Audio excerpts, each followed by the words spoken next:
दोस्तों I am sure अब तक तो आपने ये न्यूज़ सुन ही लिया होगा कि दिल्ली के एक मिनिस्टर श्री मनीष सिसोदिया को सीबीआई ने गिरफ्तार कर लिया है और साथ में सीबीआई को 5 दिन की पुलिस रिमांड भी मिल गई है।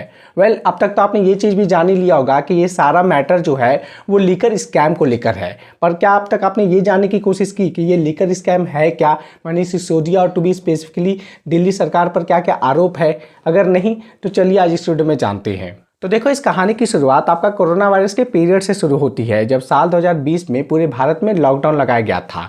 और उस समय आपको ध्यान होगा कि जैसे जैसे लॉकडाउन में ढील दिया जा रहा था तो उस समय एक दुकान ऐसी थी जहां पर लंबी लंबी लाइनें देखी जा रही थी, और वो दुकान था शराब की दुकान। आपको पता है कि उस समय जब सारी दुकान बंद चल रही थी, सबको होम डिलीवरी दिया जा रहा था, तो शराब की दुकानों को क्यों अलाउ किया गया था कि वो खोले? तो देखो, इसका सिंपल सा रीज़न है कि सरकार के लिए जो सबसे बड़ा इनकम का सोर्स होता है तो वो शराब से होता है और साथ में पेट्रोल से होता है। और चूंकि उस समय हमारे जो भी स्टेट जितनी भी गवर्नमेंट थी उसको अपना इनकम बढ़ाना था, तो इसके लिए वो शराब की दुकान खोल रही थी। उसी समय दिल्ली सरकार ने एक नई पॉलिसी अनाउंस किया था कि हम लीकर को लेकर एक अलग सी पॉलिसी बनाएंगे जो कि बहुत ही सहूलियत रहेगी और जिससे कि जो गवर्नमेंट है उसका रेवेन्यू बढ़ेगा। और वो नई पॉलिसी क्या थी? तो देखो, इससे पहले प्रोविजन था कि जितने भी आपके सरकारी दुकान होंगे और जितने भी प्राइवेट दुकान होंगे तो उनका जो शराब का दुकान होगा ना वो 60:40 होगा।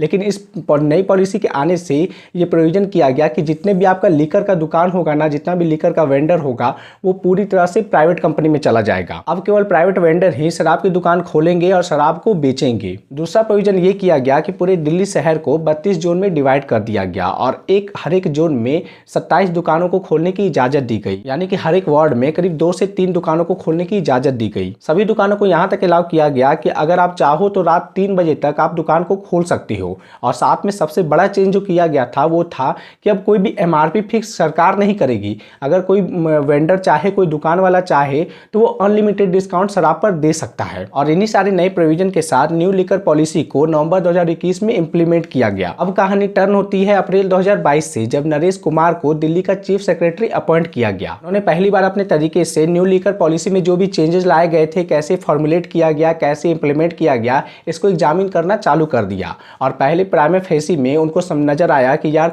इसमें कुछ गड़बड़ है, इसमें कुछ घोटाला हुआ है। उनके अनुसार कुछ शराब के लाइसेंस ऐसे प्राइवेट पार्टी को दिया गया जो कि सही नहीं था और जो कि गवर्नमेंट के लॉस पर हो रहा था। उनका अपने रिपोर्ट में कहना था कि नई लीकर पॉलिसी के आने से बहुत सारी प्राइवेट पार्टियों को अनड्यू बेनिफिट दिया गया। इवन कोरोना पेंडेमिक के नाम पर प्राइवेट वेंडर का 144 करोड़ रुपया लाइसेंस फी माफ कर दिया गया। ये सारा रिपोर्ट जब दिल्ली के चीफ सेक्रेटरी ने लेफ्टिनेंट गवर्नर को सौंपा तो उस समय के लेफ्टिनेंट गवर्नर वीके सक्सेना ने इसके लिए सीबीआई जांच की सिफारिश कर दी। इसके कुछ दिनों के बाद ही दिल्ली सरकार अचानक से अनाउंस करती है कि हम न्यू लिकर पॉलिसी को वापस लेते हैं और जो पुरानी वाली पॉलिसी थी उसी को ही रहने देती है। अब आपको लग रहा होगा कि इसमें मनीष सिसोदिया पर क्या आरोप है। तो देखो, जो मनीष सिसोदिया है वो दिल्ली के डिप्टी सीएम तो है ही, साथ में एजुकेशन मिनिस्टर है और साथ में जो दिल्ली सरकार का आपका 33 विभाग है ना, तो उसमें से 18 से 19 विभाग वो मनीष सिसोदिया ही संभालते हैं। और उन्हीं में से एक डिपार्टमेंट है आपका एक्साइज डिपार्टमेंट। मनीष सिसोदिया और उनके क्लोजर्स पर आरोप है कि जब वो शराब की लाइसेंस बांट रहे थे तो उसके बदले में